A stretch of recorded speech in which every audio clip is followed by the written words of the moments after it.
Hola a todos, yo soy Javier, aquí en A Prueba con Nota Alta. Si os gusta este tipo de contenido, os podéis suscribir y darle a like. Si no os gusta, no os suscribáis y podéis darle a dislike.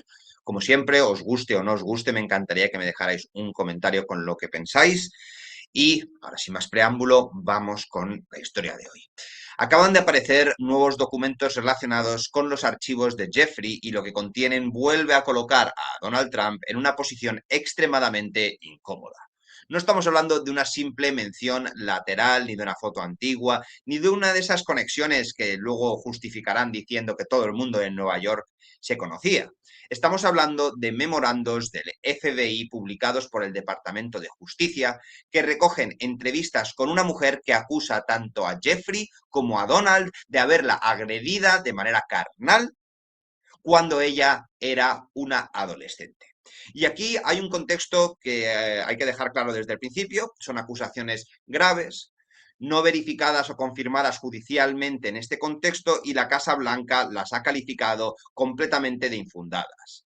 Pero que algo no esté probado no significa que no sea noticia, y que la Casa Blanca niegue algo no significa que debamos ponernos las vendas en los ojos y mirar hacia otro lado.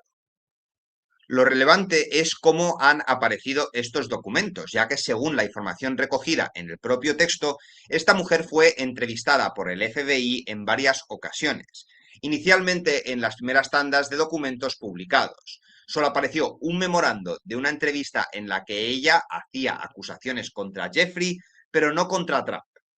Sin embargo, después de que se publicaron otros resúmenes en entrevistas en los que sí aparece acusaciones dirigidas directamente contra el presidente de los Estados Unidos, y eso abre una pregunta muy seria. ¿Por qué no fueron publicados estos documentos desde el principio? ¿Por qué aparecieron después?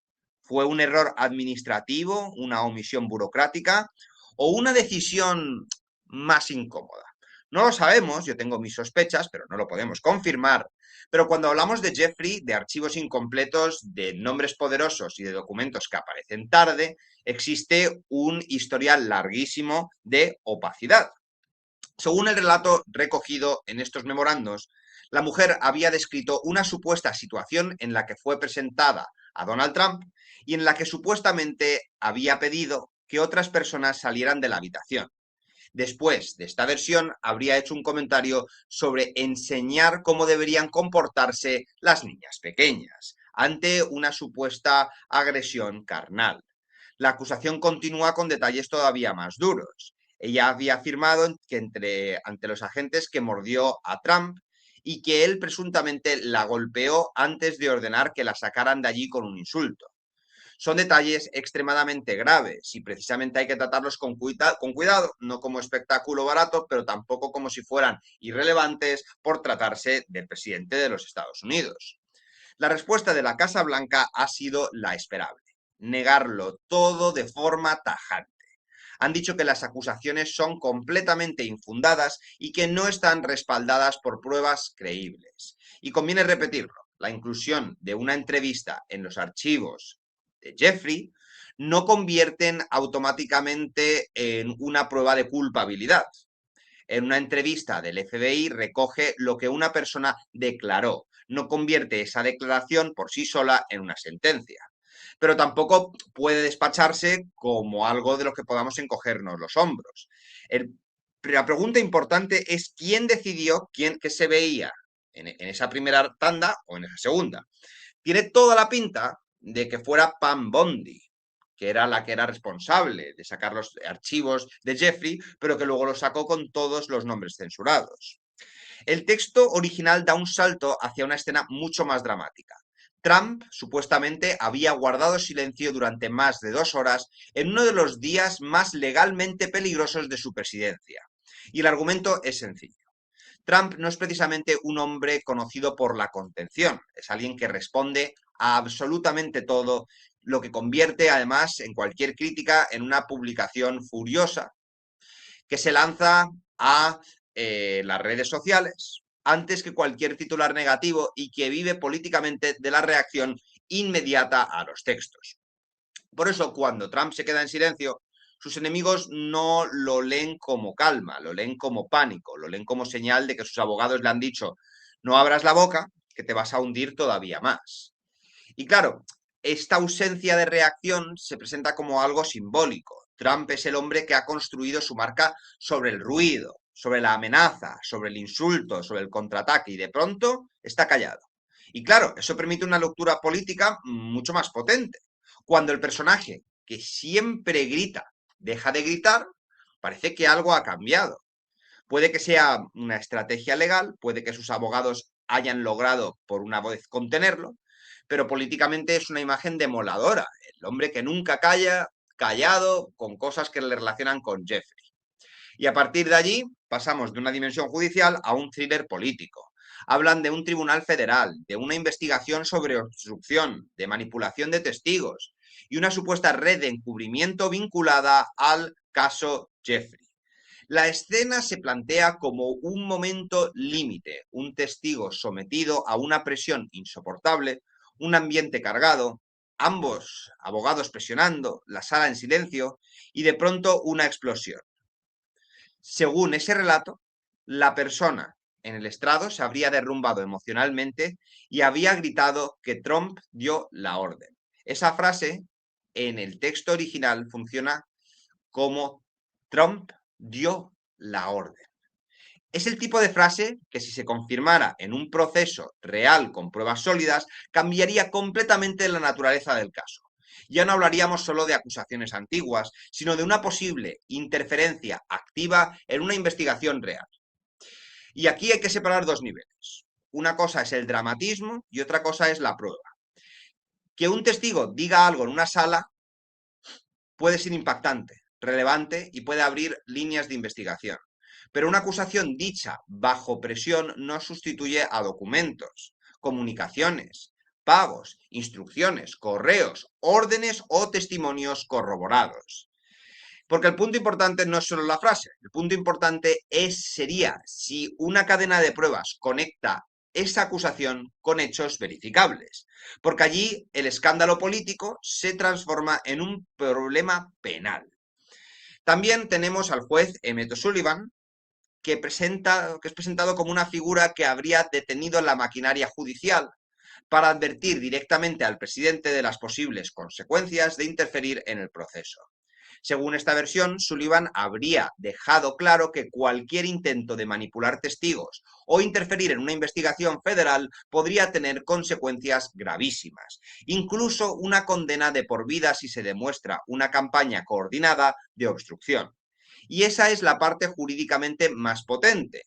No se trataría solo de Trump aparece en los archivos de Jeffrey, sino de que Trump y su entorno intentaron tapar, silenciar, presionar o manipular a personas con información potencialmente peligrosa.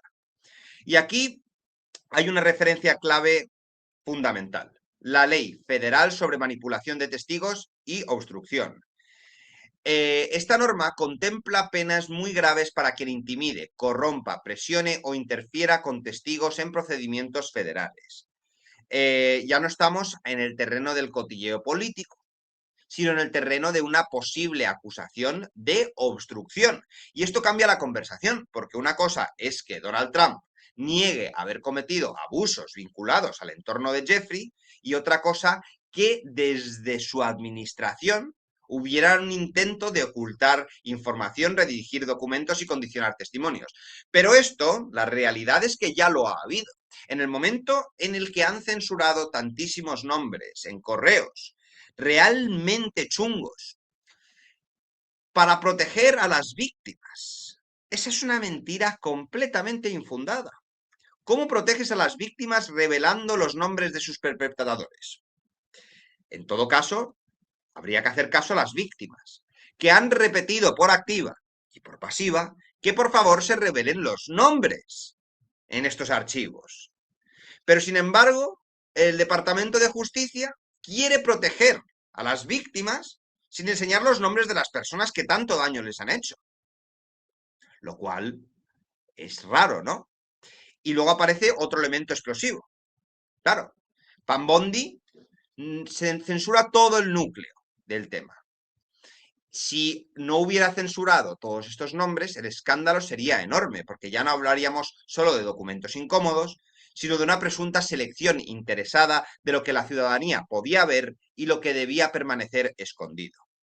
También se menciona a Kash Patel, recientemente acusado de ser un borracho, de estar conduciendo borracho, de estar con comportamiento indecente. Ha demostrado constantemente su chulería en todo lo relacionado con el Congreso y declaró bajo juramento una forma que los fiscales consideran contradictoria con las pruebas.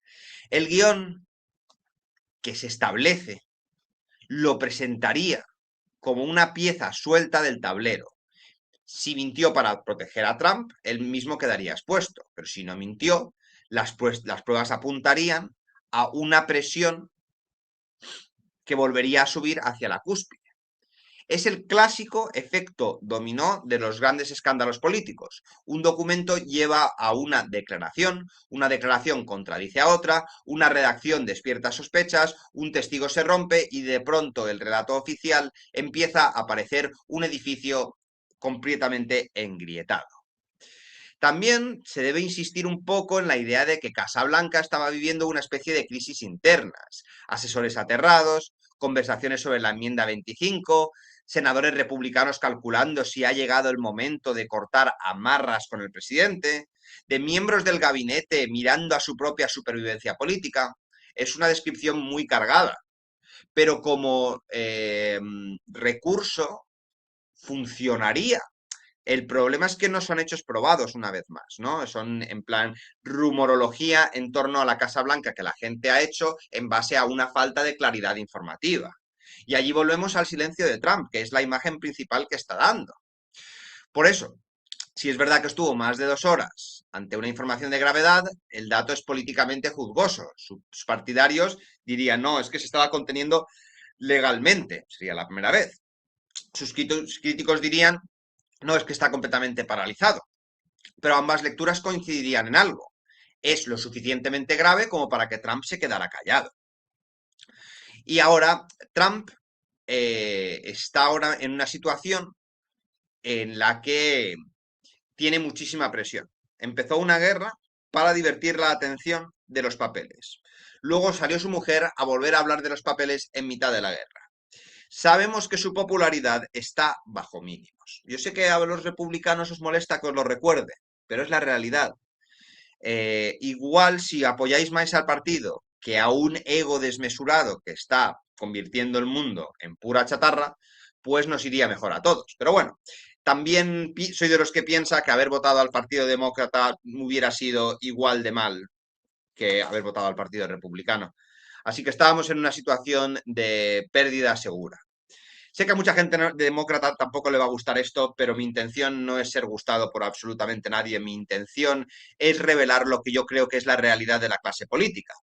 Un grupo de gente que busca enriquecerse utilizando acciones criminales para justificar todas sus acciones.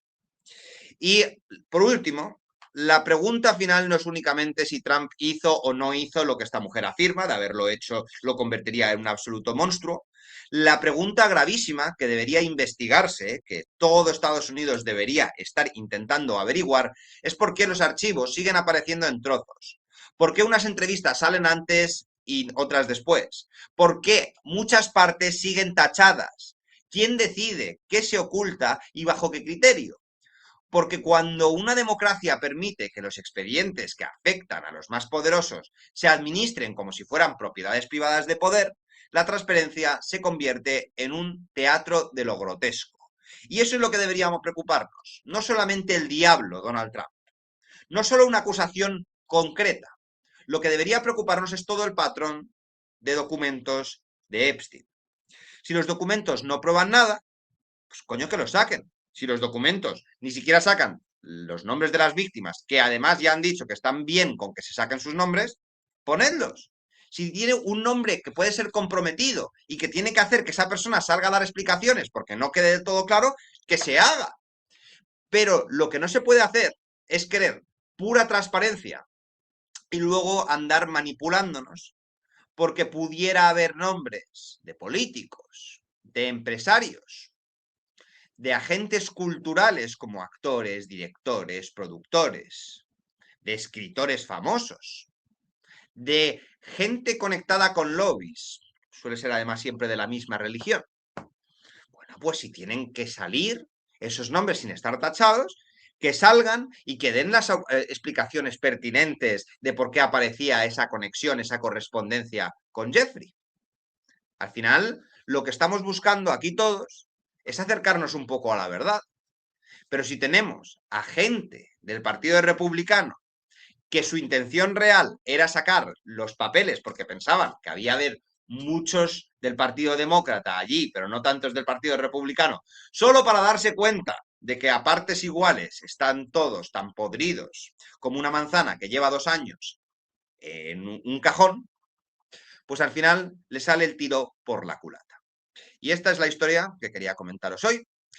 Me gustaría saber qué opináis vosotros y, como siempre, nos vemos en el próximo vídeo aquí en A Prueba con Nota Alta.